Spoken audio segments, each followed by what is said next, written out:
The Jujutsu Kaisen manga has finally returned, and I am so happy that it's finally back because we have been waiting so long for this hiatus to be over. And I really do hope that Akutami's health is at its best right now. And as I promised, I will be dropping chapter reviews every week, and I'll be dropping them 2 days before the official release date of the manga chapters, because I get to read the manga before everyone else because, well, I'm the king of YouTube. I'm just playing. But in today's video, I'll be talking about chapter 153 of the manga, and if you've gotten this far in the video, I want you to know that I love and I appreciate you so much. And if you would like to support the channel, like the video, and if you want any more video like this, subscribe to us. This chapter starts with Yuji and Megumi trying to recruit Hakari for the culling game after Master Tengen tells them about his whereabouts. Hakari appears to be the boss of a gambling match of some sorts, and Yuji is required to participate in this match before he can meet Hakari. Hakari is a character that has been mentioned a lot in this manga, and we already know he's a third-year student that got suspended from the school for beating up a higher up. Yuta also confirms that Hakari is stronger than him, but that could just be Yuta being humble, as we already know.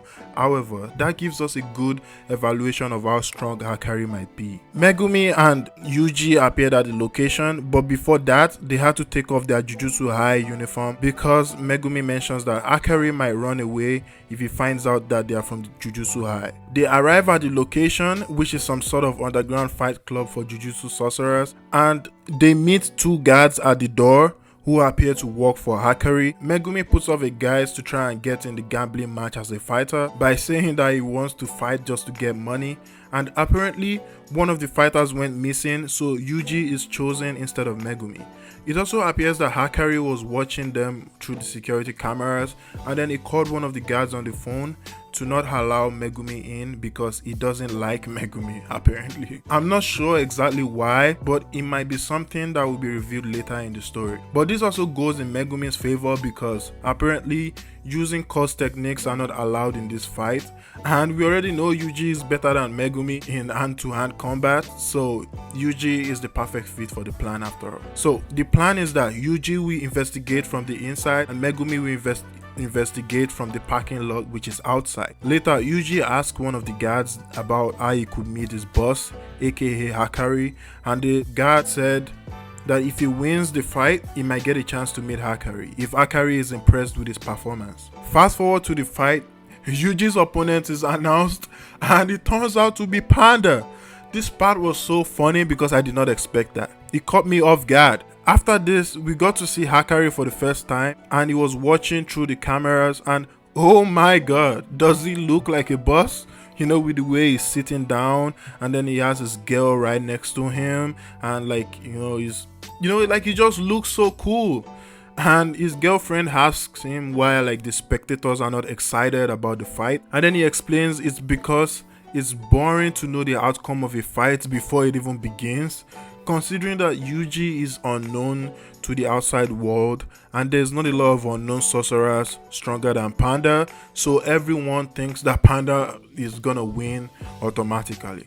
And then the fight begins, and during the fight, Panda asks Yuji about his plans, and then when Yuji laid out his plans, Panda fakes a loss and lets Yuji win the fight. And then I love this funny scene where Panda says, "I can't move. The Society of the Prevention of Cruelty to Animals will speak to you about this." That was so funny. How can you not even like this guy, bro? So just as the guy said, right, Hakari requests that Yuji is promoted upstairs because he won the fight, obviously. And that could mean that Hakari is ready to meet Yuji, or maybe he's being promoted to like another level where like he gets to fight like more skilled fighters.